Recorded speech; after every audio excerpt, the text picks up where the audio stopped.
Esto es La Entrevista con Raúl Valladares.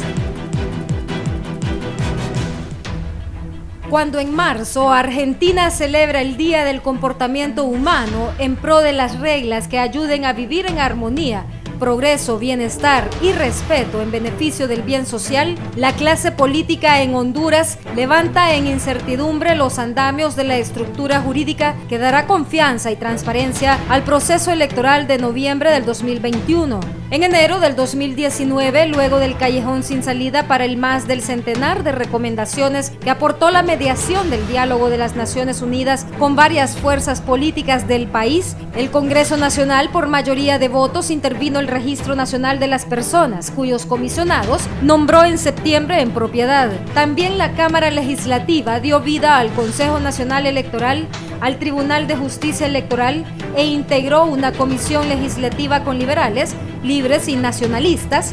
Pidió a un grupo de expresidentes del extinto Tribunal Supremo Electoral acompañar al diseño articulado y reglamento que en marzo se espera discuta ese poder del Estado.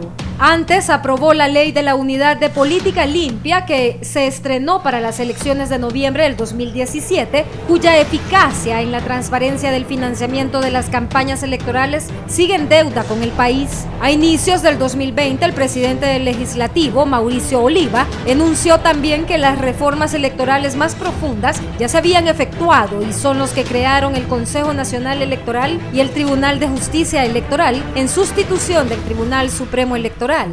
Sobre las enmiendas más demandadas por la oposición política, como la segunda vuelta y el voto electrónico, son complicadas y no creo que estemos preparados, apuntó Oliva. El contenido de la nueva ley electoral está avanzado y resuelve aspectos complejos: la reelección presidencial, mesas electorales, alianzas políticas y la segunda vuelta o balotaje. Pero se necesita consenso político con las fuerzas más importantes, pero que habrán consenso se van a dar, aseguró. Antonio Rivera Callejas, vicepresidente del Legislativo, ahondó que a finales de marzo el Pleno de Diputados conocerá los reglamentos del Consejo Nacional Electoral y del Tribunal de Justicia Electoral. La oposición no puede acusar al Partido Nacional de falta de voluntad política en las reformas electorales. Las comisiones del órgano electoral y el de justicia electoral las preside un diputado liberal y otro de Libre, Mayo Segura y Jorge Cálix, respectivamente. Asimismo, recién el Foro Nacional de Convergencia pidió al Congreso abrir sus puertas a la participación ciudadana, especialmente con las reformas político-electorales, entre otros tópicos. Creemos que los legisladores deben priorizar estos temas y escuchar lo que la ciudadanía tiene que aportar en esas temáticas, declaró su titular, Omar Rivera.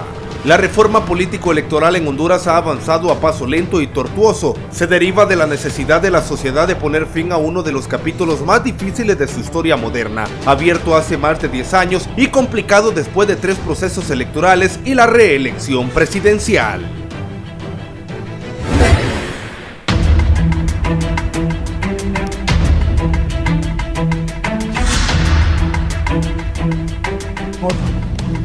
Buenos días, gracias por estar en la entrevista de Canal 11. Es un gusto saludarles. Hoy es lunes 17 de febrero del 2020. Se ha hablado tanto de estas reformas electorales, pero hoy es ya 17 de febrero del 2020. Tengo a dos personas conocedores y que sabe cómo está la situación.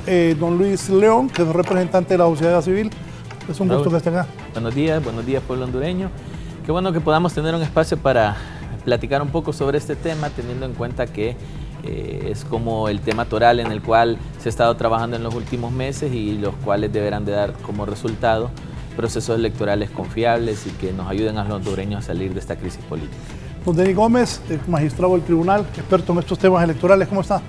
Raúl, buen día a usted, a Luis Daniel y a la audiencia nacional e internacional que tiene la oportunidad de ver este espacio que tendremos de intercambio acerca de las percepciones y de las opiniones que tenemos acerca de ese proceso de reformas electorales. Don Filadelfo Suazo también se va a incorporar en este momento a este panel para hablar con ellos. Decía yo de que se ha hablado tanto de las reformas electorales, pero ya vamos en 22 de febrero y este es un año, y el siguiente año ya es un año electoral al que estamos acostumbrados los hondureños. Bienvenido, don Filadelfo, un gusto tenerlo aquí con nosotros iniciando la semana. Buenos días, un placer. Ya siempre me cambian el apellido, a veces me dicen Sierra, a veces Suazo. Perdón. Ya aplicaron la ley del RNP. Don Filadelfo. Yo espero que con la nueva cédula de identidad podamos resolver ese problema. Que quede claro. Don Filadelfo Martínez, disculpen. Pero un gran analista que sin duda dará aportes de suma importancia para este tema. Don Luis, hasta la fecha, ¿qué avances ha logrado la Comisión Legislativa del Congreso Nacional? Entiendo que usted está ahí junto con ellos. Sí, bueno, yo creo que uno de los primeros comentarios que tenemos que hacer es que este proceso de construcción de una nueva ley electoral, de construcción de esta institucionalidad que inicialmente nosotros lo vimos como una reforma institucional, más allá de lo que podía haber sido una reforma electoral, teniendo en cuenta que el Tribunal Supremo Electoral se dividió en dos instituciones, le pusimos una dirección compartida, multipartidariamente, y de ahí para adelante pues seguir construyendo un proceso democrático. Se ha venido trabajando después de esto en la ley electoral que le dará el sustento y base a este Consejo Nacional Electoral, al igual que al Tribunal de Justicia. ¿Qué es lo que se ha avanzado? Bueno, hasta el momento la Comisión Técnica del Congreso Nacional ha logrado desarrollar más de 200 artículos de los 280 que deberán ser aprobados en el Congreso Nacional, los cuales han incluido algunos cambios un poco significativos de frente a cómo se participa, por ejemplo, en el tema de las mesas electorales, cómo se participa de frente a la inscripción de partidos políticos y cómo estos pueden sobrevivir en el tiempo. Y también un poco el tema de las asignaciones a diputados del Parlamento Centroamericano, que son algunas de las cosas relevantes que podemos ver en esta nueva propuesta de la ley. De ahí en adelante lo que nosotros hemos venido mencionando de frente a lo que la reforma electoral debería plantear, es decir, lo que el pueblo hondureño está queriendo saber cómo se va a manejar, y es la segunda vuelta y reelección. Todavía no hay un acuerdo, todavía no hay una discusión seria de frente a cómo se van a abordar estos temas, no solamente en el Congreso Nacional, sino en el proceso electoral 2021. Lo que sí nos ha preocupado, Raúl y compañeros, es que después de la insurrección legislativa 2019, el que se llegara a un acuerdo para nombrar a los representantes de las instituciones, los tiempos se fueron recortando demasiado. Ahora mismo nos encontramos a casi un año exacto de lo que serán las elecciones primarias y todavía no tenemos un resultado claro de lo que se le ha denominado la reforma electoral. Es decir, pasan los días, pasan los meses y no tenemos todavía una respuesta de frente a lo que como hondureños esperaríamos que nos ayude a solventar una crisis política que ha venido a llevarse de encuentro a la sociedad. Entonces yo creo que lo primero que hay que tener en cuenta acá es que la comisión ha estado trabajando, y esto de frente a un acuerdo político hay que resaltarlo, no se ha detenido el trabajo. Han logrado construir una serie de discusiones, una serie de acuerdos de frente al articulado de la ley.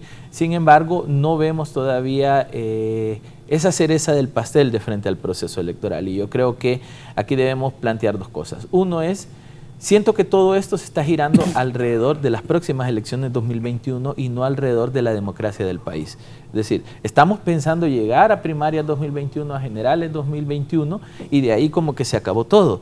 Y no, yo creo que uno de los retos que tiene la Comisión del Congreso Nacional y que tienen los diferentes representantes de las instituciones electorales es garantizar de que vamos a sobrevivir al proceso electoral, de que los hondureños no vamos a encontrar mayor conflicto después de los resultados, y por ahí pasa que esta ley pueda tener los elementos suficientemente confiables y de transparencia para garantizarle a los ciudadanos que quien dicte el resultado de las elecciones esté dictando el resultado de la votación popular.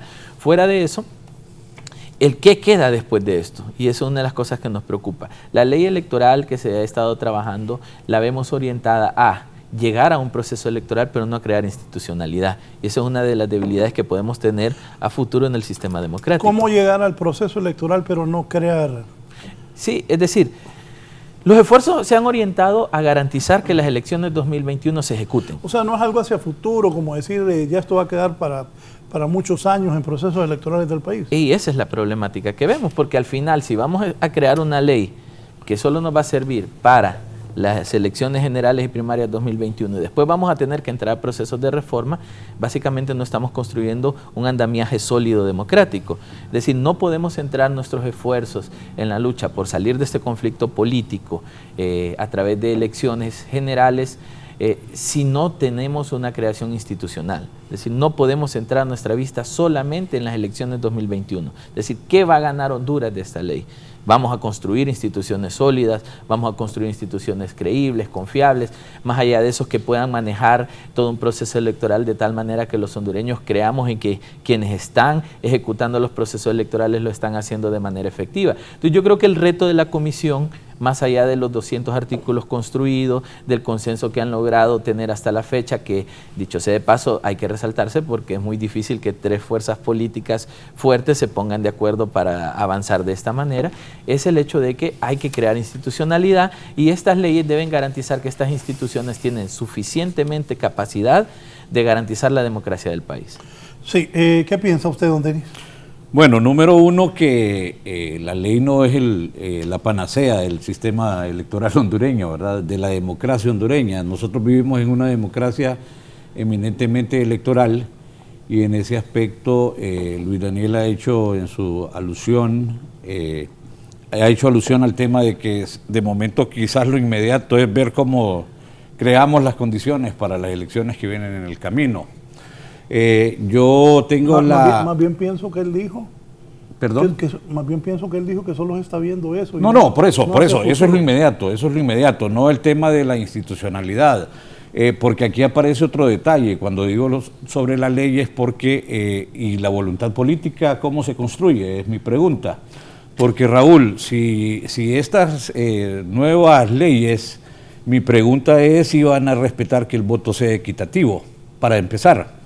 Si van a asegurar que exista la integridad en la preferencia del votante, que los votos que le pongan a don Filadelfo no son los votos que me asignen a mí, y que los votos que no le den ni a él ni a mí se los dan probablemente a Luis Daniel, a usted, pero que tampoco que si no nos dan a nosotros el voto, tampoco se lo den a alguien más. Ese es otro tema. Preferencia, el registro exacto e inequívoco, vamos a asegurar, probablemente más que la ley también ocupamos voluntad política, vamos a crear condiciones básicas de garantía, donde también podamos establecer libertad de expresión y de pensamiento, vamos a permitir que las elecciones sean periódicas, que haya esos cargos sean periódicos, que se presenten cada 4 años como en el país. O peor todavía, vamos a permitir vamos a asegurar políticamente hablando desde la institucionalidad, bajo el marco de la ley, que va a existir irreversibilidad de los resultados. Estas cosas que yo he mencionado en este momento es lo que determina cuando una elección cumple con requisitos que permitan definir que la elección es democrática, pero que también es auténtica, Raúl. Y que a mi juicio muy particular, el informe de la OEA del 2017 y el informe de las propuestas de reforma electoral que presentó la OEA lo sigue recogiendo. Observamos un proceso electoral de baja calidad técnica y eso es grave. Eso técnicamente es grave.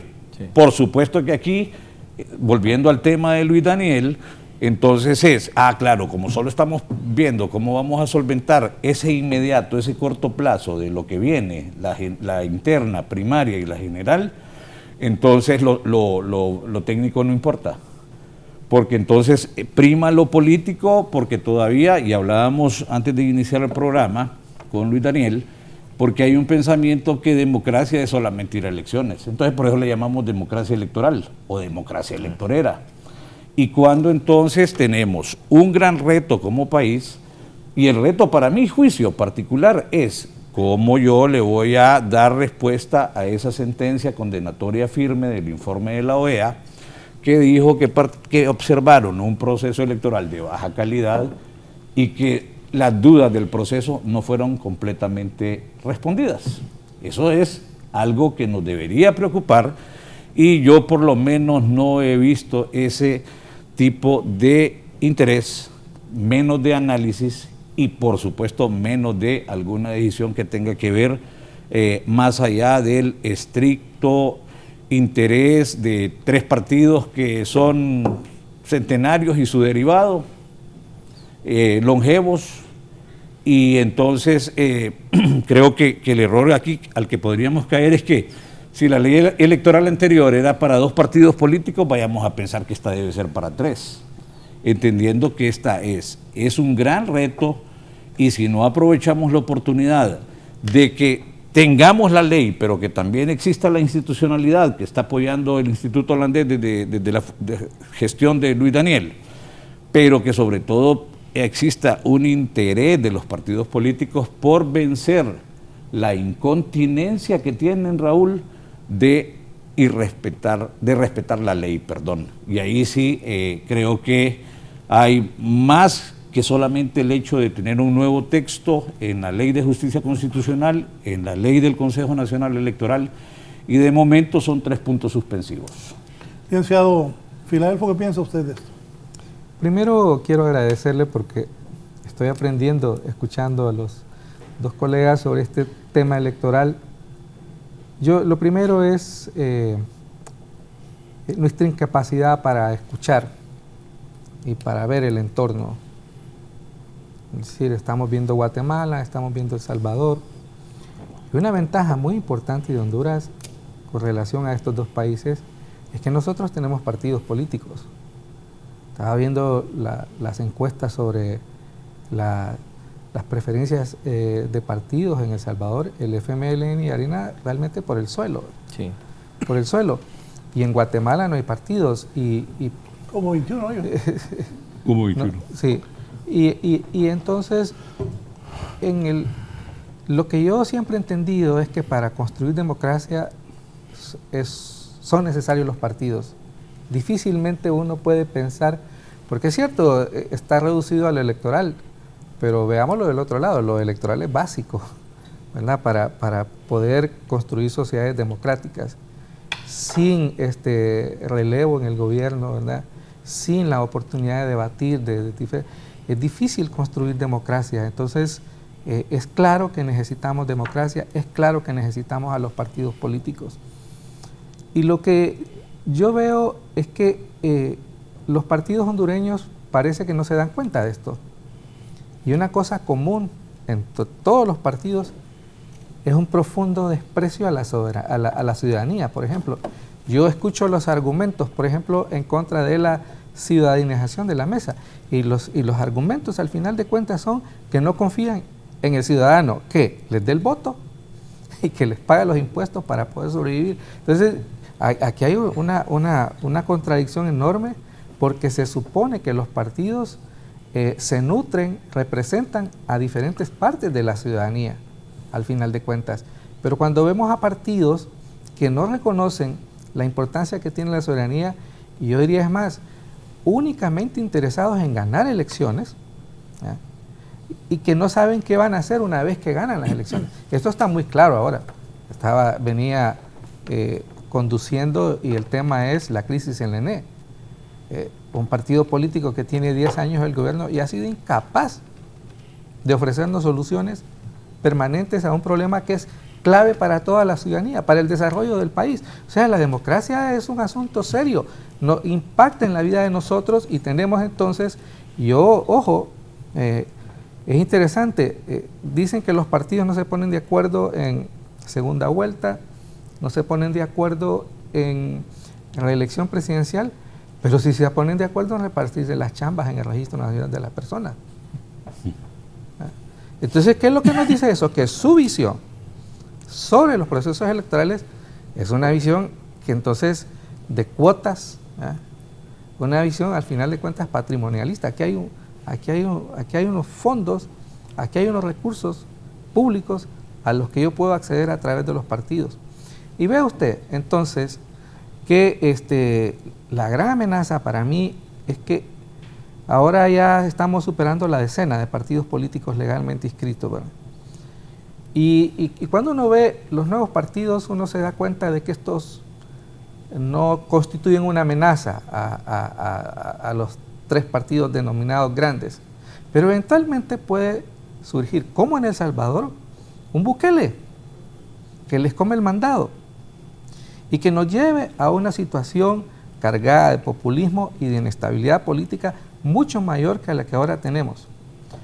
Yo creo que es probable que estas negociaciones y estos acuerdos garanticen que dentro de 2 años tengamos un proceso electoral y no se repitan los acontecimientos de 2017.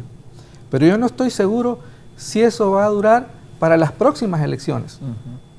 Porque hizo crisis una vez y volverá a ser crisis este esquema de repartirse chambas, de repartirse influencias políticas, de repartirse la deuda política.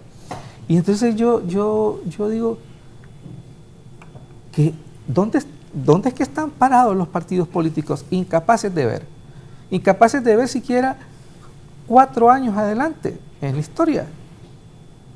Y ahí entonces uno se siente desconcertado porque sin duda nos van a vender.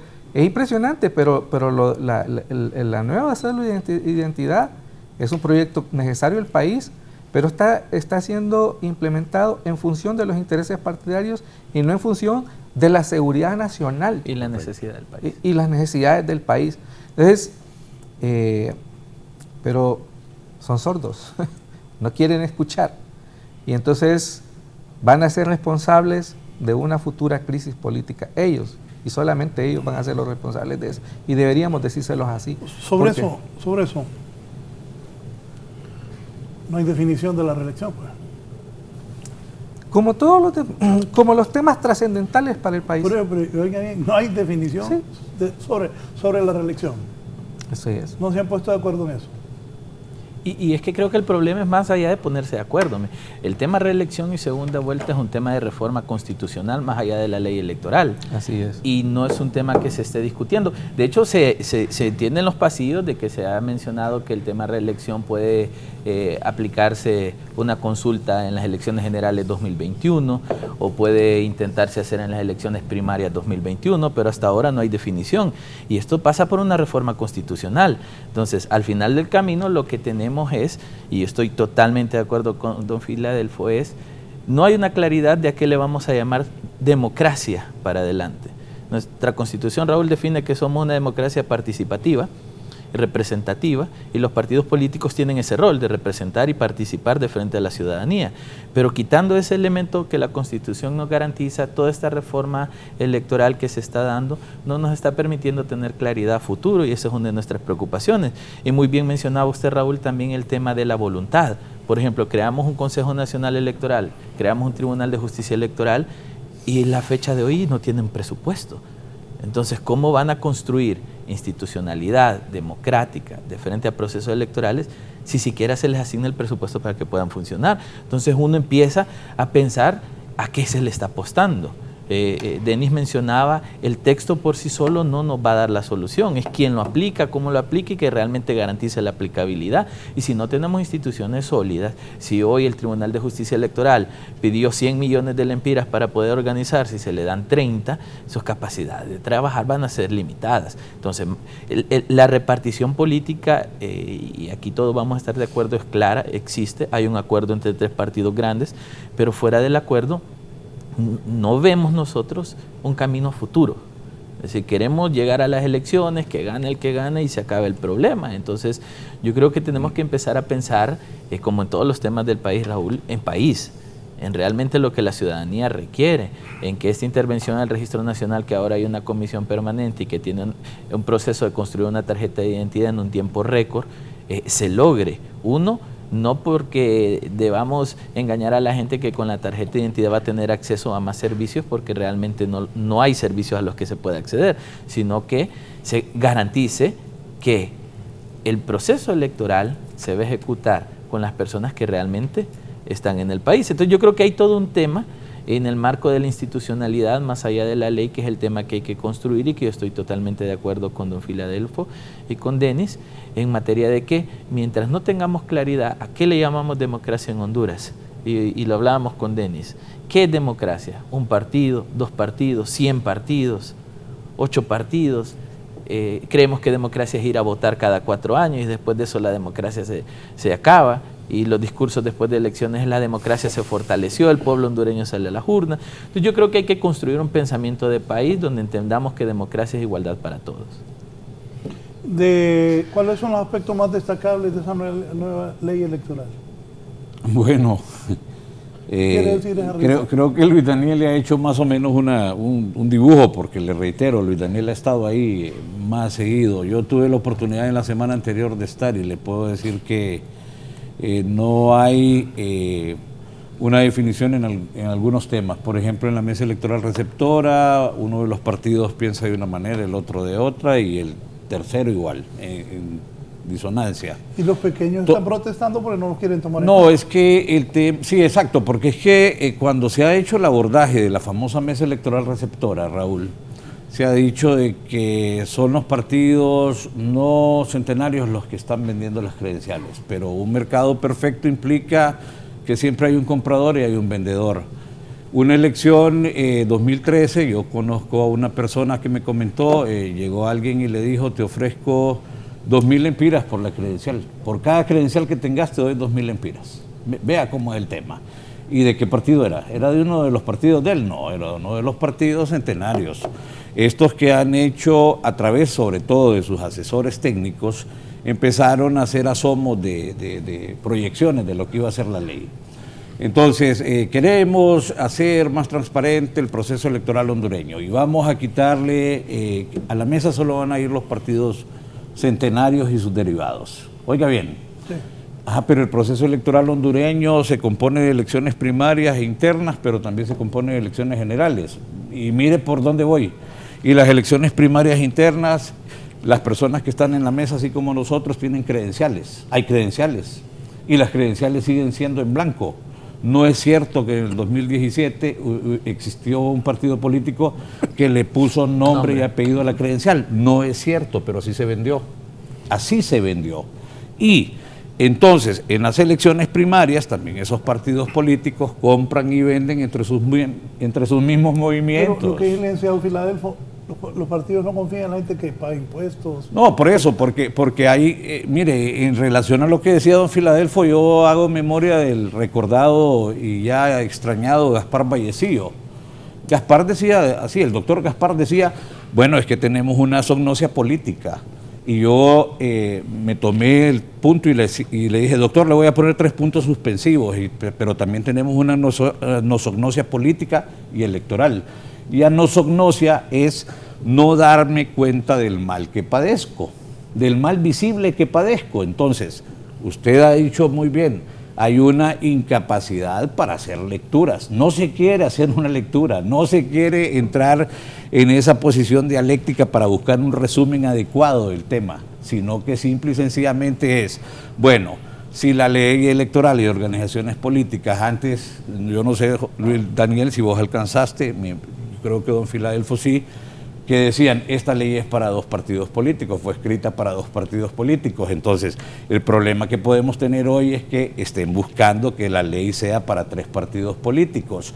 El sistema electoral hondureño está dando la oportunidad de que hoy tenga 11, probablemente va a tener 10 más, y se le va a pegar a Guatemala ahí. Pero hoy por hoy, yo siempre he dicho, nosotros vivimos en un país donde los partidos políticos nacen pero no mueren. No hay forma. Entonces, eso debe tener un balance, deben existir reglas claras. O si mueren, los reviven. Y bueno, pero igual, y deben haber reglas claras que permitan, Raúl, establecer que la ley va a ser para todos los partidos políticos. Si el sistema lo crea y le da derecho, ¿por qué lo va a excluir? Entonces, la posición ha sido, miren, hagamos una cosa con eso de las credenciales, como en las primarias se venden y se compran las credenciales entre los mismos partidos políticos, como en las primarias hay denuncias de fraude electoral, helio en las urnas, o sea, las inflan, ¿verdad? Y salen ahí votos estratosféricos. Entonces, la propuesta es, salgámonos todos los partidos políticos, que Luis Daniel venga como Luis Daniel, que Raúl venga como Raúl, don Filadelfo y Denis Gómez como ciudadanos y no como representantes de ningún partido político, porque en la anterioridad, a las 7 de la mañana, 6 de la mañana, juramento, funcionario del Tribunal Supremo Electoral. A las 4 de la tarde, y cuando se daba aquella extensión de 1 hora, a las 5, me quito la sudadera del Tribunal Supremo Electoral y me pongo la camiseta del partido político porque hay que hacer la defensa del voto en la mesa. Y como aquí acta mata voto, peor. Y entonces Jennifer McCoy, la antigua 2013, 2014, Luis Daniel no estaba en el Instituto Holandés, trajeron a Jennifer McCoy. Y dijo Jennifer McCoy en un foro de reformas electorales: Honduras es el único país donde el día de la elección los partidos políticos están en la mesa, cuentan votos, llenan actas y transmiten resultados electorales. El único país en el mundo. Y eso es, por eso en el 2012 aquel tribunal electoral de entonces dijo: ciudadanicemos la mesa, traigamos ciudadanos, no pongamos representantes de partidos políticos, como lo decía, como lo dice todavía la ley, porque no ha terminado. Pero obviamente el tema aquí va a pasar también por una voluntad política para respetar la ley. Termino con esto, Raúl. En las primarias del 2017, el tribunal quería avanzar en el proceso de digitalizar el acta y mandarla. Y se compraron o se alquilaron, creo yo, los digitalizadores o escáneres. Pero fíjese que uno de los partidos políticos que estaban en primaria se dieron cuenta de que le iban a boicotear el proceso. No querían.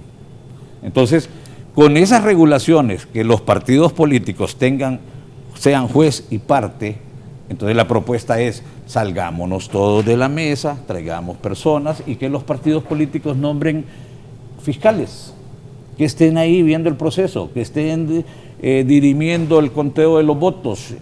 Y entonces, pero por lo pronto, Raúl, le reitero, toda reforma electoral va a ocupar 86 votos.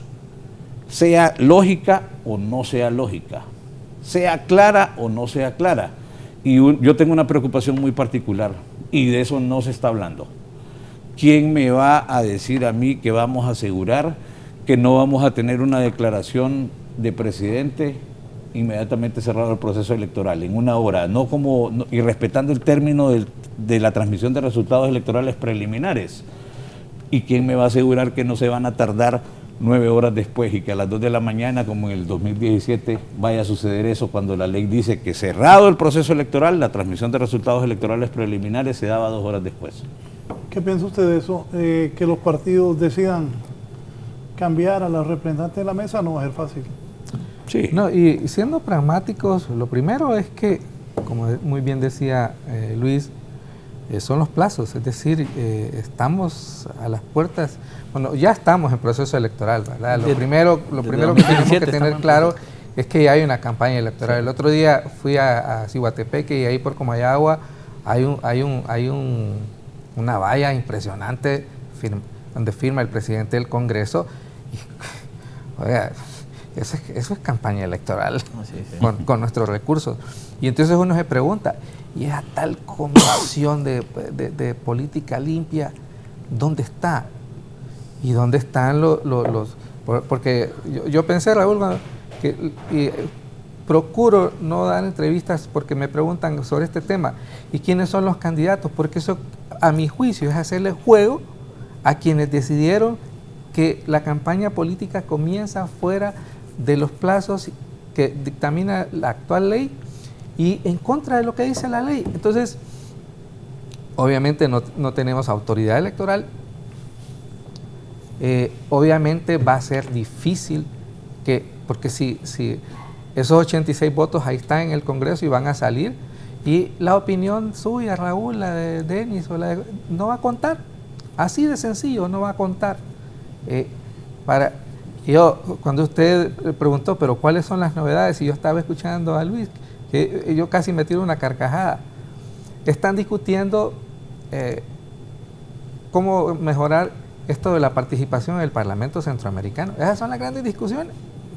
¿Y qué es el Parlamento Centroamericano? El refugio para expresidentes que tienen miedo de que la ley les caiga. Entonces estamos hablando de eso. Y uno habla y les dice, miren, va a haber otra crisis política, va a haber más muertos. Y ellos como que están, no, es que viven en otro mundo realmente. Viven en otro mundo. Yo los escucho al presidente del Congreso, vamos a dar una ley que va a permitir que todo el mundo acepte los resultados electorales. Algo así dijo el otro día. Pero lo que yo veo y repaso, creo que tenemos ya unos 2005, creo que fue por ahí, estas elecciones 2001 creo, que el perdedor reconoció al ganador. Pero ya tenemos una buena temporada en que el ganador dice que ganó porque él ganó, porque tenía suficientes activistas en las mesas, porque había logrado recoger todas las actas, porque tenía suficientes cuadros para manipular las actas electorales, para manipular el sistema informático. Entonces, esa es la pelea, esa es la batalla que hay. Y la diferencia entre el Partido Nacional, entre el Partido Liberal y entre el Partido Libre es que el Partido Nacional tiene los recursos y tiene los cuadros para garantizar que va a tener control de todas las mesas, de 11.000 o 12.000 o de 15.000 mesas electorales que hay. Entonces, pero para mí es claro que yo como ciudadano nunca voy a saber exactamente con cuántos votos y quién fue el que ganó las elecciones. Y probablemente sí aceptemos el resultado presidencial, pero es claro que a nivel de diputados, a nivel de regidores, la manipulación va a seguir, y a eso se refiere la Unión Europea, un sistema que no es creíble. ¿Y cuánto tiempo más vamos a seguir así? Pues a mi juicio creo que estamos condenados a vivir en este. No veo en el futuro inmediato un movimiento capaz de poner a los políticos en cintura en este tema tan trascendental, no solo para la democracia, sino para la vida de Honduras como Estado y como nación. Dice don Anthony Cruz, saluda a sus invitados, excelente programa, 3 verdaderos analistas. Respecto a lo que dice Denny, se puede criticar, no se puede criticar únicamente a los pequeños por vender las credenciales. Si en el año electoral aparece gente oportunista, haciéndose pasar por miembros de ese partido para tener un privilegio como el trabajo del tribunal, también habría que criticar a los grandes partidos por comprarlas y fomentar la corrupción. Bueno, es lo que dice el licenciado Filadelfo. Pues no, el futuro no es muy halagador, pues de que no van a haber muchos cambios en relación a la última elección que nos llevó a una crisis. Sí, bueno, es que la reforma electoral planteada hasta el momento le ha permitido al Partido Libre acceder a su cuota de poder ganada en urnas, y eso hay que reconocerlo. Accede a su cuota de poder, eso permite de que el partido pueda tener presencia en los 4 entes electorales ahora mismo, y de alguna manera él entrar a un proceso en el cual pueda garantizar que los resultados y los conatos de fraude de los años anteriores no pueda pasar en este proceso electoral.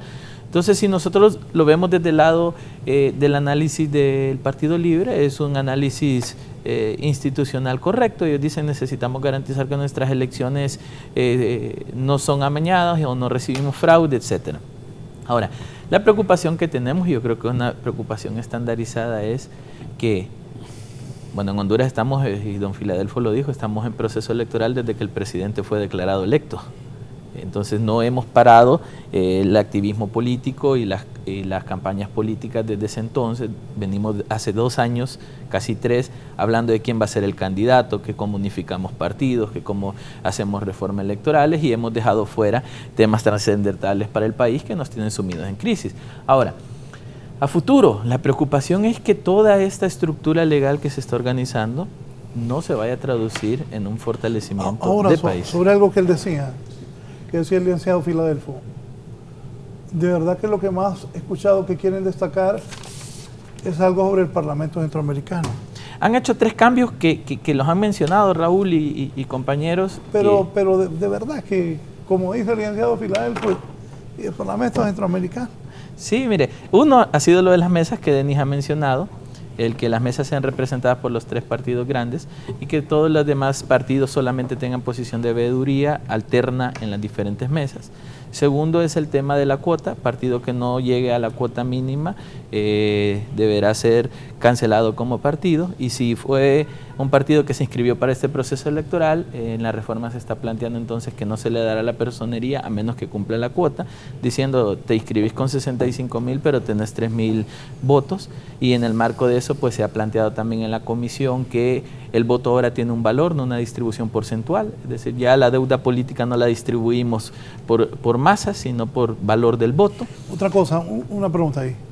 un país tan pobre, pero tan pobre como Honduras, que no hay medicinas en los hospitales, que los quirófanos no sirven, que los niños van a clases en el piso, que la educación es deficiente, que los maestros son aplazados. ¿Cuánto gasta en política Honduras? No, son miles de millones de lempiras. O sea, 1.100 millones. 1.100 millones. Sí, 1.100 millones. Y fuera de eso, que esta distribución tiende a beneficiar incluso a partidos pequeños, cuando hay partidos que con 3.000 votos sacan 9 millones de lempiras de deuda política. Licenciado, sobre eso, ¿qué piensa? ¿Qué es Nosotros tan pobres, gastar 1.000 millones de lempiras. No, mire, mi miedo es que esta reforma que dice que el partido que saque menos de 3.000 va a quedar ahí, pero ahí está la Corte Suprema de Justicia. Si ya quisieron hacerlo con 2 partidos, el tribunal determinó que esos partidos ya no cumplían con los requisitos, pero apelaron a la Corte, y entonces los partidos pequeños ya saben cuál es el camino. Así que olvidémonos, son inmortales. Y luego, fíjese que uno de los argumentos, y aquí la memoria, a ver si no me falla, para financiar las elecciones internas, era que teníamos que asegurar que en los partidos no intervinieran agentes externos en la financiación de las campañas políticas, que los narcos no financiaran la campaña. Pero ¿qué es lo que tenemos? La comprobación de que en la política hondureña el narcotráfico ha financiado fuertemente. Entonces, por eso es que uno después no se sorprende, porque claro, está el dinero de la hacienda pública, está el dinero del narcotráfico, está el dinero de la empresa privada también interesada en eso. Y entonces nosotros tenemos una campaña electoral, no democracia, de primer mundo. Bueno, yo creo que en Suecia son mucho más moderados, por ejemplo, ¿verdad?, que acá, pero aquí la campaña es realmente ofensiva. Entonces, y es ofensivo, entonces, porque la ley, incluso la ley no decía eso, fue un acuerdo por encima de la ley que hicieron los partidos, en ese entonces, Liberal y Nacional, con la Democracia Cristiana y otros partiditos, de que nadie iba a recibir menos del 15% del que más cobró. O sea, ahí está pues, y por eso estos partidos se resisten. Es un buen negocio para ellos, y como bien lo dice Denis, es un buen negocio porque de última hora aparecen afiliados al Pino, aparecen afiliados a UD, aparecen afiliados a la Democracia Cristiana, y cuando usted cuenta los votos, ni siquiera votan los supuestos delegados de mesa de esos partidos. Es decir, son partidos que yo creo que una cosa es el derecho a participación de las minorías, tenemos que garantizar que las minorías estén representadas, pero otra cosa es aprovecharse de ese derecho para hacer negocios, y en esos negocios hay una minoría igualmente corrupta que la mayoría de los partidos. Entonces, a mi juicio es una ofensa.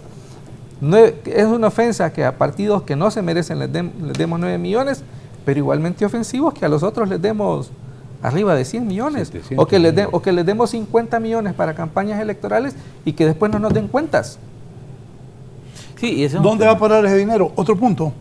Dice William Spencer, ¿cómo están las reformas para el voto en el extranjero? Los hondureños que estamos fuera del país podemos tener una nueva tarjeta de identidad. ¿Se nos garantizan nuestros derechos constitucionales?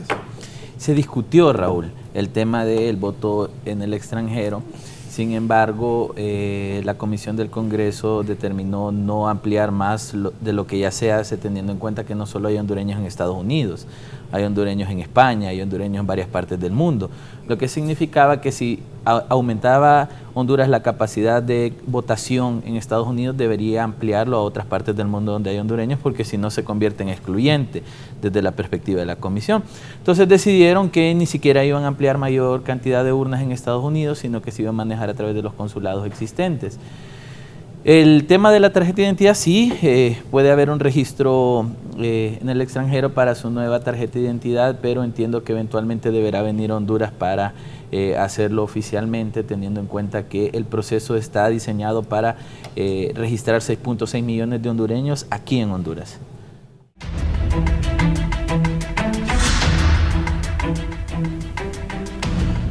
Bien, continuamos. ¿Cuánto va a gastar, me dijo, en política? Aquí el dato está dado, que se recibirán 123 millones de lempiras de deuda política en las próximas elecciones, de las cuales reconocerán un valor del voto a 39.39 lempiras por cada voto, más el transporte. Don Filadelfo, ¿qué piensa de eso? Es ofensivo. Sí. Es ofensivo. Y yo no quiero caer en que con eso se podría hacer un hospital, pero en realidad parte de nuestro problema y lo que los políticos no entienden es que necesitamos un consenso de qué hacer con nuestro presupuesto general de la República, cuáles son las prioridades del país para invertir. Y realmente, por ahora, con ese dinero se puede pavimentar una carretera o parte de una carretera y le iría mejor al país. Pero que no sea como la de Danlí, ¿verdad? No, porque entonces ahí tenés que en todo, pero o invertir en hacer más transparente el sistema, pero claramente... La de Olancho fue 3 periodos presidenciales para terminarla. Y les digo, entonces, claramente como país le hemos dado al sistema electoral no nos ha dado lo que tenía que devolvernos, era confianza. Nadie confía en el sistema electoral, ni siquiera ellos. El principal argumento de por qué tiene que estar integrado por partidos políticos es porque dan por sentado que si yo soy del Partido Liberal, los de Libre y el Partido Nacional se van a poner de acuerdo para manipular los resultados electorales. Ese es el principal argumento, un argumento de mafia. Es decir, porque yo les digo, yo a ustedes los respeto, a Luisa por primera vez tengo, pero no me atrevería a decirle, no confío en el dato que usted me acaba de dar, no confío en esto. Y para eso yo tengo que estar al lado suyo, para creer. No, sencillamente usted da un dato y yo confío en usted. Pero entre los políticos, en el sistema electoral hondureño, entonces pusimos el ejemplo de Panamá. En Panamá se queman las papeletas que sobran. Que no se usan. Y en otros países igual, ¿verdad? Llegan los ciudadanos, se cuentan los votos y ya. Pero aquí estamos totalmente convencidos. Entonces usted le puede dar 123 millones, o le puede dar 500 millones, o le puede dar 1.000 millones, y siempre va a existir la duda. Siempre va a existir. Entonces, ¿cómo hacemos para hacer a un lado la duda? Entonces, no es con dinero. Este problema no se resuelve con dinero. Y ahí es donde está nuestro principal problema, que creen. Entonces el argumento es que la democracia es cara. Confiar en usted a mí no me cuesta ni un centavo, Raúl. Y depende mucho de usted que yo confíe en usted. Es decir, y si me da 1.000 lempiras, yo lo que voy a confiar es que si yo de usted en la próxima le puedo pedir 2.000. Eso es. Entonces, cuando la política se construye sobre bases no éticas, porque al final de cuentas esto es la ética en la política, entonces tenemos un sistema corrupto, un sistema que les funciona a ellos. El otro tema es que sí les funciona a ellos. Viven de esto. ¿Y por qué lo van a cambiar? Están felices ahí, van a Miami, van a donde quiera, con el dinero de los votos. Para eso sirve. Porque ningún partido político le da cuentas de cuánto recauda en la campaña electoral y cómo se invierte ese dinero o cómo se gasta. Ningún partido. ¿Habla plebiscito para la reelección en la segunda vuelta? Es lo que se ha mencionado. Una de las cosas que hemos planteado a la Comisión Técnica es que para la ciudadanía cualquier parte del articulado está bien, pero si no se menciona reelección y segunda vuelta, aquí la gente va a sentir que no hubo reforma electoral. Entonces se hará una propuesta, entiendo, al Congreso Nacional, donde los diputados deberán discutir este tema, y como ya lo habíamos mencionado, un tema constitucional. Perdón, el voto electrónico que mencionaba Narrala desapareció ya. Es que, mira, el voto electrónico puede ser contraproducente. Si nosotros somos realistas, somos un país académicamente de 5º grado, y poner a la gente enfrente de una computadora no puede ser una opción muy viable, teniendo en cuenta que incluso la gente, para ir a votar en papeleta, que no sabe leer, lleva al hijo o al nieto para que le lea y le marque, porque no puede agarrar el lápiz. Entonces yo creo que hay un tema cultural, educativo, que puede ser una barrera. Y segundo, no contamos con la estructura para diseñar un sistema electrónico funcional. No significa que no debamos hacerlo en algún momento. Ahora, si vemos el antecedente, por ejemplo, esta semana República Dominicana levantó su proceso electoral porque el voto electrónico no estaba garantizando seguridad. Entonces hay que tener como una estructura que nos enseñe que el voto electrónico no precisamente es seguro, sino que podemos asegurarlo. Pero lo que se ha planteado es esta famosa cuarta urna en el proceso electoral, donde se le consulte a la ciudadanía. Ríe, Dani. ¿Ya? Que Dani se ríe de la cuarta urna. No, pero es una cuarta urna donde se le plantea a la ciudadanía si está de acuerdo con la reelección o no, que también fue una discusión en el Congreso, recuerdan, en esta semana, y lo que se decía era que no hay que preguntarle a la gente si está de acuerdo en la reelección, sino si está de acuerdo en tocar los artículos pétreos que definen la reelección para entrar a un tema constitucional. Entonces se plantea que sí, el voto electrónico dudo que funcione, segunda vuelta se está planteando que sí, pero no en este proceso electoral, sino en el siguiente, y por ahí es donde no ha habido consenso. Lo que sí es claro es que la Comisión debe dejar al Congreso Nacional una propuesta y que sean los diputados en sus más de 80 votos que definan si esto se va a hacer o no. Cuando hablamos de acuerdos políticos, Raúl, siempre esto implica de que va a ser independientemente de lo que la ley diga, ¿verdad? Eso es lo que ha marcado la historia, la conducta histórica. Y entonces, cuando hablamos también de todo el tema tú tenías una idea, Luis, de que, y yo la comparto en el sentido de que la nueva ley o las dos nuevas leyes no van a ser la panacea. Ocupamos institucionalidad. Pero las crisis de institucionalidad, ¿cómo vienen? Si yo soy un funcionario de esa institucionalidad y no cumplo con mi deber, provoco crisis. Entonces, ¿cómo vamos a generar certeza? ¿Cómo vamos a generar credibilidad? ¿Se gana la credibilidad por decreto? No. ¿Se gana la transparencia por decreto? Tampoco. Entonces, los retos son enormes y lamentablemente creo que no están siendo discursados de momento a través de la instancia que está definiendo el tema. De esos que tienen los 86 votos, pues, y que van a decir esto va, esto no va, mínimo, ¿verdad? Mínimos. Porque la ley eso es lo mínimo que ocupa, 86 votos, probablemente tendrán 101, 128 a lo mejor, tal vez, quizás, pero la situación, Raúl, es de que necesitamos sí construir certeza. Yo necesito tener los criterios necesarios y también el cumplimiento de que los votos que yo voy a emitir se los den a quien yo se los doy. Pero si no tengo la certeza, por decreto no va a ser, por publicidad tampoco. Y por el mero hecho de decir que sí fue transparente, aquí don Filadelfo ha dicho, ¿cómo yo voy a creer en usted? No es más que con actos, ¿verdad? Así es. No es más que con actos. Entonces, de momento, pues no ha sido probado en su totalidad la institucionalidad, porque, por ejemplo, el Tribunal de Justicia Electoral ni presupuesto tiene. No, ni edificio tiene. Ahí, imagínese.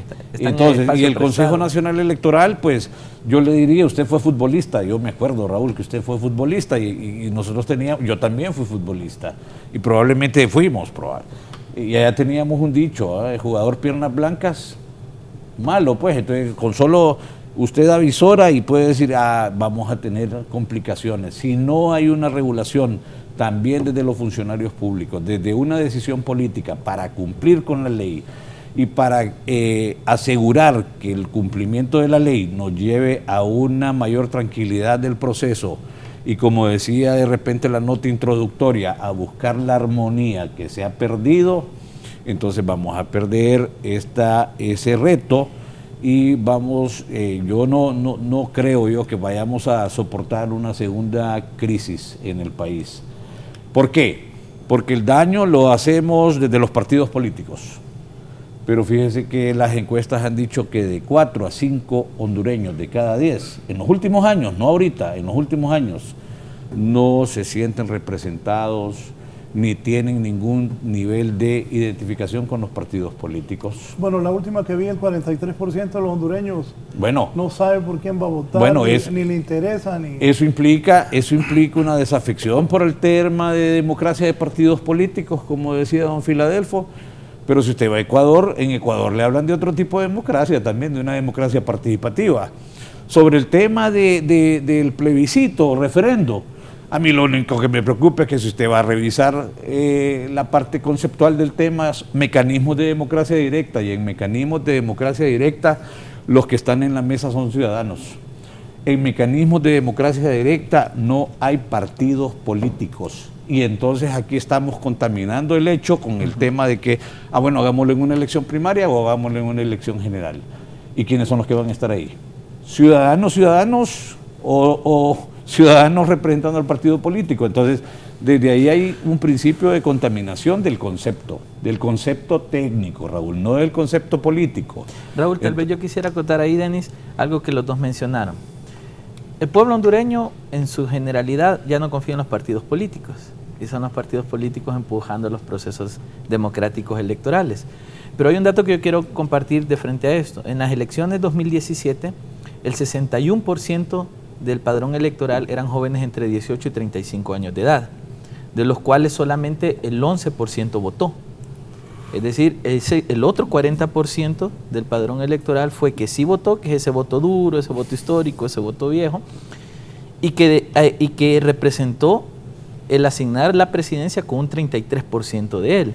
¿Qué significa? Los partidos políticos han dejado por fuera a más de un 50% de las personas que están listas para votar, más la gran cantidad de jóvenes que entrarán a proceso electoral ahora en 2021 y que no sienten la confianza, la representatividad de decir, si voy a una urna, uno, respetan mi voto, y dos, esto va a generar un cambio para mí. La gente ya no siente que el sistema político puede ayudar. ¿Qué es lo que debemos hacer? Empezar a construir confianza, como dice don Filadelfo. Esto es como el tema de seguridad, Raúl. Hemos invertido miles de millones de lempiras en seguridad y no tenemos seguridad. Entonces igual, invertimos miles de millones de lempiras en democracia y no tenemos democracia. Hay que generar la confianza de tal manera que la gente sienta que los partidos políticos lo representan, que los partidos políticos inciden y que los partidos políticos cambian los destinos del país. Mientras eso siga siendo adverso a ese concepto, nosotros vamos a tener un sistema democrático débil como lo tenemos. Licenciado Filadelfo, este nuevo tribunal, ¿cómo puede lograr que haya confianza, que la gente diga sí se ha actuado bien, tomando en cuenta los hechos pasados? Pues el problema es que al final de cuentas es estructural. ¿Sabe cómo lo siente usted hoy? Con duda, así lo he visto todo el programa, como con duda que no. No, estoy convencido de que los partidos políticos no van a hacer y a mí, perdón, Denis, creo que compararme con otros países es difícil porque en cada país el contexto es distinto. Entonces, pero lo que es para mí claro es que hay no sé si hay un acuerdo, pero ya un acuerdo tácito es que no van a haber reformas electorales de acuerdo a lo que el país necesita. Eso es lo primero. Entonces van a hacer reformas electorales para asentar lo más que se pueda ese acuerdo de cúpulas entre liberales, Libre y Partido Nacional. Yo le puedo poner un ejemplo. Ese debate que ya tiene sobre el voto electrónico, no voy a mencionarlo, pero sobre la segunda vuelta. ¿Quiénes son los que más puya hacen alrededor de la segunda vuelta? La oposición. Porque la oposición cree que la segunda vuelta los va a obligar a hacer una alianza contra el partido de gobierno, cuando perfectamente podrían desde ya trabajar en una alianza para derrotar en este esquema al partido de gobierno. O sea, ahí entonces mi frustración, porque al final de cuentas es una frustración, porque no le veo en el futuro inmediato una salida. Y lo que veo es lo que dice Luis: crece la masa de jóvenes que sencillamente no saben que existe este sistema político electoral. Cada vez queda en manos de los viejos que vivieron del activismo político. Las viejas glorias. De las viejas glorias, pero luego entonces el peligro puede ser hacia lo positivo. Hasta ahora todas las experiencias demuestran que siempre es a lo negativo, que surjan entonces propuestas electorales que rompan intempestivamente este esquema. Y yo he aprendido cosas, ¿verdad? Es decir, la política, y no estoy aquí inventando, es un arte, es un oficio. Necesitamos políticos que sepan administrar la cosa pública, por ejemplo. Necesitamos políticos que sepan hacer leyes, pero en función de la sociedad. Y todo eso no está presente en este debate. La principal preocupación, y es público, pues, del lado libre del Partido Nacional, es cuántos activistas voy a meter en los organismos electorales.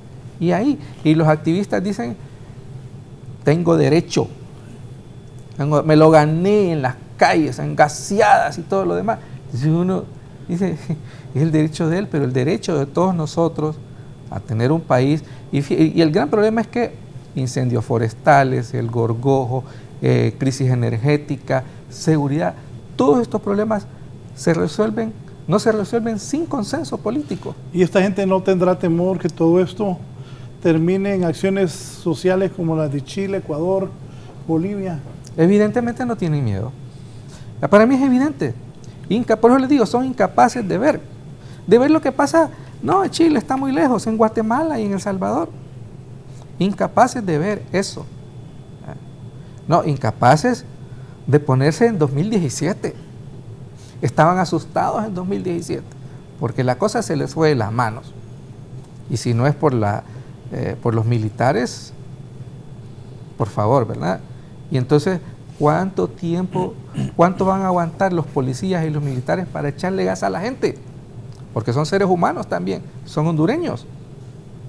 Entonces, ahí está el gran problema y están, bueno, se dice que parte de la violencia fue inducida por los grupos asociados al crimen organizado, pero la mejor prueba es que hace una semana hubo un incidente donde el crimen organizado nos demuestra estar mejor que nunca. ¿Y usted quiere que yo sea optimista? No, yo no quiero, solo dije cómo lo he visto. Si usted me ha respondido. Eso es lectura, nada más. Sí, yo es lo que le pude ver. O sea, el acompañamiento internacional no les importa tampoco. Es que el acompañamiento internacional, al final, como así debe ser, ellos dan recomendaciones, opiniones. El financiamiento. Garantizan el financiamiento. Y es impresionante, ¿verdad? Porque han prendido, cada vez son más cínicos. Piden y piden y piden. Y lo malgastan y vuelven a pedir. A mí fue impresionante. El otro día el presidente dijo, vamos a ir al Banco Mundial a pedir renegociar, a pedir la deuda. Si nos condonaron deuda para reducir pobreza, por favor. 3.000 millones. Por favor. Yo creo ahí, Raúl, mira, yo creo que el reciente hecho de no renovar la MASI, por ejemplo, nos da luces de que los movimientos sociales en Honduras están desgastados. Y yo creo que en algún momento parte de los análisis pasa en entender de que la gente ya también se cansó de gaseadas, ya se cansó de salir a las calles y no ver resultados de frente a sus demandas. Entonces yo creo que la ciudadanía también ha caído en cierto conformismo, en decir, bueno, que se pongan de acuerdo y solucionen el problema a ellos porque nosotros ya no podemos hacer nada. Y yo creo que ese es parte del desencanto que como ciudadanos hemos ido cayendo de frente a la realidad del país. Es triste y don Filadelfo ahora mismo es el reflejo de lo que está pasando en Honduras. Ya no creemos, ya no confiamos, ya no esperamos cosas buenas. Yo creo que con todo y lo bien o mal que se esté manejando esta reforma electoral, mínimo debería sembrar las bases para un cambio democrático en el futuro que ayude a Honduras a salir de su bache político. Pues nosotros somos realistas en Honduras después del golpe de Estado 2009, estamos en puros conflictos políticos que se han llevado de encuentro a la ciudadanía. Yo creo que hay que empezar a generar las bases en el marco, tal vez lo que se esté haciendo no es lo mejor, pero debe ayudarnos a construir una idea de país a futuro, porque ya lo dijeron en una publicación esta semana, si seguimos bajo estos modelos en 2050 Honduras deja de ser país, desaparece como país. Entonces, bueno... Ya. Sí, la semana aquí lo vieron, sí. la semana pasada. Sí, entonces las alarmas ya están Y si en Honduras no nos plantamos todos y tomamos decisiones serias como país, pues nos vemos dentro de 30 años que ya no vamos a ser país. Perdón, yo solo quiero, primero, ojo, yo ahí sí voy a discrepar un poquito con Luis. La ciudadanía ha estado a la altura. Las marchas de los indignados nadie las financió. Y eso funcionó. Sí. Nadie las financió. Sí. La gente va a votar. El ciudadano va a votar porque hay una parte muy importante de la ciudadanía que confía en que cree que por la democracia electoral podemos resolver los problemas. Ojo, ese es el liderazgo. Y yo, porque creo que hubo una mala traducción de lo que dijo Harari, pero no esperemos 50 años y ya nosotros tenemos estos problemas. Cierto. Es ahora. Es decir, y lo hemos dicho de otra manera, estamos desaprovechando, por ejemplo, el bono demográfico. Este es el momento en que deberíamos tener consenso para educar a nuestra juventud y prepararnos para enfrentar los grandes retos de la inteligencia artificial. No, y lo dice Harari, dice, y países como Honduras claramente están dejando pasar la oportunidad que hay. Y esa es responsabilidad de Juan Orlando Hernández, de José Manuel Zelaya Rosales, porque estos son los políticos que por ejemplo, deciden cómo se gasta el dinero del presupuesto general de la República. Estos son los políticos que deciden a quién nombrar de gerente de la ENE. Y ahí está el tema, y aquí no son los ciudadanos. Y entonces, yo le digo, el problema es, los ciudadanos no salen ahora, porque todos tenemos miedo que una vez que la gente vaya, se pone una rala y un Zelaya a la cabeza de esto, y nadie quiere ser tonto útil.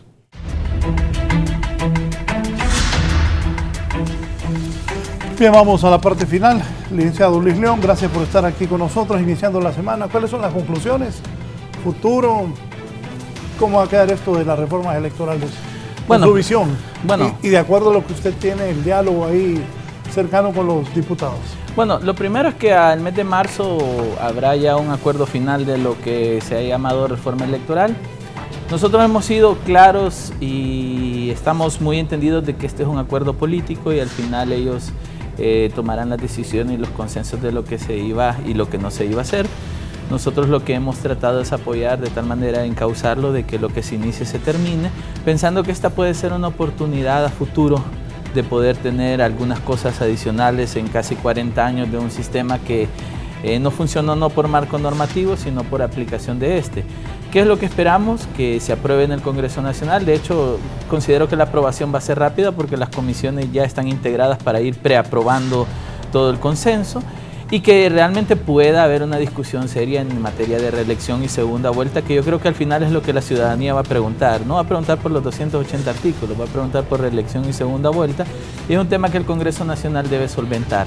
De ahí para adelante tenemos cerca de 10 meses para un proceso electoral primario, el cual debe llevarnos a garantizar a través de los partidos políticos de que este esfuerzo, que el nuevo CNE, que el Tribunal de Justicia, que la Unidad Política Limpia realmente va a ser un proceso de investigación, que el padrón electoral va a existir y que vamos a tener una identidad más confiable. Ese va a ser el ejercicio prueba. Si fallan las elecciones primarias, las elecciones generales están en riesgo. Entonces yo creo que hay que hacer todos los esfuerzos y aquí todos los sectores debemos de unirnos y tratar de garantizar de alguna manera de que estas elecciones primarias, que serán un ejercicio prueba, funcionen y que en los siguientes meses el Consejo Nacional Electoral pueda garantizar de alguna manera lo que tanto se menciona, confianza y credibilidad de las elecciones para que los hondureños sintamos que realmente nuestro voto vale. Muchas gracias. Raúl, un gusto. Gracias. Gracias al licenciado Luis León. Don Denis Gómez. Bueno, Raúl, hay amenazas sin duda, pero también habrán oportunidades en medio de todas las amenazas por concepto. Es el Congreso Nacional de la República, los que tienen esos 86 votos, los que tienen la oportunidad de que sea una amenaza o sea una oportunidad. Yo aspiro personalmente a que en la informe de observación electoral que exista de Unión Europea o de OEA, podamos revertir el tema de que hayan observado un proceso electoral ya no de baja calidad técnica, sino de una mejor, de acuerdo a los indicadores que se buscan. De hecho, entonces, en el propósito de la discusión se fueron haciendo algunos derivados, ¿verdad? Que inician desde obviamente la gestión política, y Honduras no es ajena a ese detalle. Cuando los gobiernos realizan acciones y no son correctas y concretas con el beneficio de la ciudadanía en general, entonces yo ahí califico de que algunos nos han desgobernado y probablemente todos. ¿El futuro es? El futuro es sombrío, con alguna esperanza de que quizás en el escenario menos probable podamos verdaderamente mejorar y evitar una crisis electoral subsecuente a la que ya todavía se generó en el 2017 y que lamentablemente no hemos todavía trascendido a ella. Gracias, don Se Dani. le saluda. Licenciado Filadelfo Martínez. Más pesimismo quiere. Bueno, no nos hagamos ilusiones, no va a haber una reforma electoral como la que el país requiere. Para mí eso es claro. O una triste realidad. Sí, es una triste realidad. Mi ilusión, ojalá, es que a pesar de que la reforma no es como uno espera, no tengamos nuevos incidentes de violencia en el próximo proceso electoral. Mi aspiración es que a pesar de estas debilidades pueda surgir un gobierno con capacidad, con legitimidad, con reconocimiento mínimo para convocarnos al diálogo que se necesita para enderezar el rumbo de Honduras. Yo creo que ese es el gran reto. Lamentablemente lo que tengo que hacer es pagar impuestos y perder el tiempo estos 2 años para esperar a ver si es posible que dentro de un par de años nosotros tengamos una pequeña ventana de esperanza. Honduras se lo merece. Gracias al licenciado Filadelfo Martínez, a don Denis Gómez y a don Luis León por haber participado con nosotros en este tema de las reformas electorales. Y como todos dicen, esperamos que las cosas mejoren, que haya unas elecciones más transparentes, que haya reformas, de verdad, un poco de reformas, y que el proceso electoral sea limpio para que tengamos, como bien dice el licenciado Martínez, una esperanza de que el país va a mejorar. Buenos días, que tengan buena semana, sigan con Canal 11.